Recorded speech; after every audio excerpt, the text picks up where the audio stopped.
Genesis chapter 44. And he commanded the steward of his house, saying, Fill the men's sacks with food as much as they can carry, and put each man's money in the mouth of his sack. Also put my cup, the silver cup, in the mouth of the sack of the youngest, and his grain money. So he did according to the word that Joseph had spoken. As soon as the morning dawned, the men were sent away, they and their donkeys.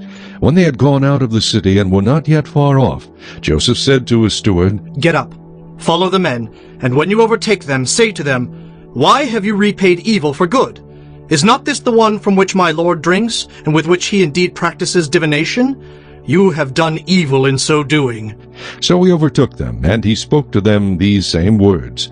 And they said to him, Why does the Lord say these words? Far be it from us that your servants should do such a thing. Look, we brought back to you from the land of Canaan the money which we found in the mouth of our sacks. How then could we steal silver or gold from your Lord's house? With whomever of your servants it is found, let him die, and we also will be my Lord's slaves. And he said, Now also let it be according to your words.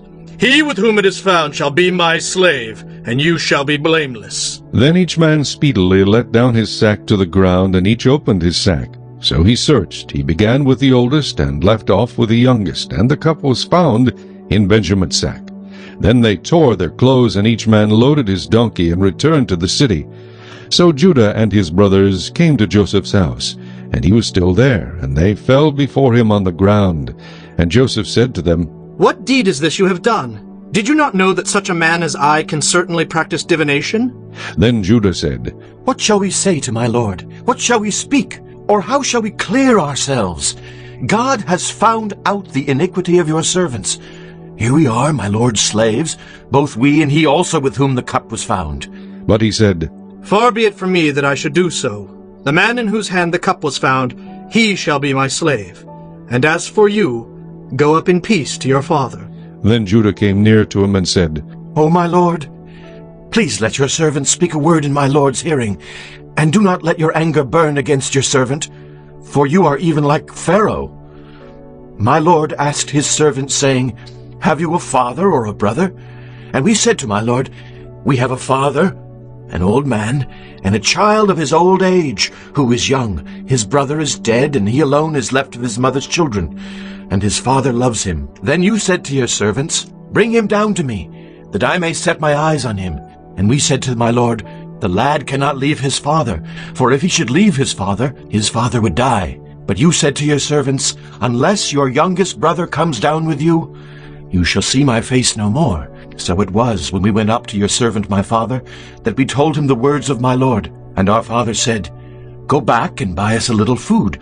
But we said, We cannot go down. If our youngest brother is with us, then we will go down, for we may not see the man's face unless our youngest brother is with us. Then your servant my father said to us, You know that my wife bore me 2 sons. And the one went out from me, and I said, Surely he is torn to pieces, and I have not seen him since. But if you take this one also from me, and calamity befalls him, you shall bring down my gray hair with sorrow to the grave. Now, therefore, when I come to your servant my father, and the lad is not with us, since his life is bound up in the lad's life, it will happen, when he sees that the lad is not with us, that he will die. So your servants will bring down the gray hair of your servant our father with sorrow to the grave.